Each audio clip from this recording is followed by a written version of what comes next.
అని అంటే మీరు మీ టికెట్లు కొనుక్కుంటామంటారు. మా టికెట్లు మీరు కొన్నా కూడా మాకేం అభ్యంతరం లేదు. ఎందుకంటే ప్రభుత్వం జర అప్పులలో ఉంది, ఖర్చులలో ఉంది ప్రభుత్వం. మా టికెట్లు కూడా మహేశ్వర రెడ్డి గారు లాంటి వాళ్ళు శ్రీమంతులే కొనగలుగుతారు. మా వెంకట్రామ్ కూడా డబ్బులు ఉన్న ఆసామే అని నేను అనుకుంటున్నా. హరీష్ అయితే కొంచెం కష్టాలలో ఉన్నాడు, కానీ వెంకట్రామ్న అండ్ మహేష్ ఇద్దరు ఆర్థికంగా స్థితిమంతులే, శ్రీమంతులే. వాళ్ళందరూ కూడా రెడీ హాస్టల్ స్టూడెంట్సే. వాళ్ళందరూ నాకు ముందు నుంచి తెలిసిన వాళ్ళే.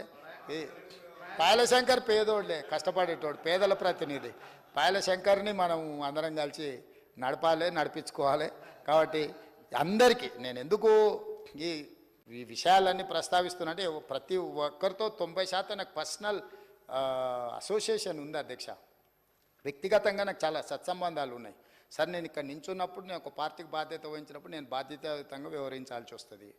నేను నరేంద్ర మోడీ గారిని బడేబాయ్ అన్నా లేకపోతే ఇంకెవరినైనా కలిసినా అంటే మన నగరానికి, మన రాష్ట్రానికి రావాల్సిన నిధుల కోసం, అనుమతుల కోసం ప్రయత్నం చేస్తున్నా. కాబట్టి నేను అందరితో ఒక పర్సనల్ రిలేషన్ని బిల్డ్ చేస్తున్నాను. గవర్నర్ గారితో మాట్లాడినా లేకపోతే చీఫ్ జస్టిస్ ఆఫ్ తెలంగాణతో మాట్లాడినా, ఎవరిని కలిసినా కూడా నా తాపత్రయం అంతా నాకు ఒక మంచి అవకాశం వచ్చింది. ఈ అవకాశాన్ని తెలంగాణ ప్రజలకు ఉపయోగించాలన్న ఆలోచనతోటి చేస్తున్నాం. చట్టంలో మార్పులు తీసుకొస్తున్నాం. ఇందులో ఇంకా గోయింగ్ ఫార్వర్డ్ ఏమైనా అమెండ్మెంట్ చేసుకునేది ఉంటే చేసుకుందాం అధ్యక్ష. ఏముంది, మన చేతుల్లో ఉన్న విషయం కదా.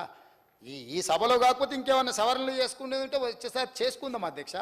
ఇప్పుడు మా సాంబశివరావు గారు ఎప్పుడు వచ్చినా ఆడ మా వాళ్ళు గుడిసెలు వేసుకున్నారు, పట్టాలు ఇవ్వాలి కదా, ఈడ ఉన్నారు కదా, పేదోళ్ళకు నువ్వు ఏదో ఒకటి చేయాలి కదా అని వస్తుంది. ఎస్, డెఫినెట్గా సందర్భం వచ్చినప్పుడు అవి భూదాన్ భూములైనా ప్రభుత్వ భూములైనా ఇవ్వగలిగింది ఉంటే డెఫినెట్గా పట్టాలు ఇస్తాం.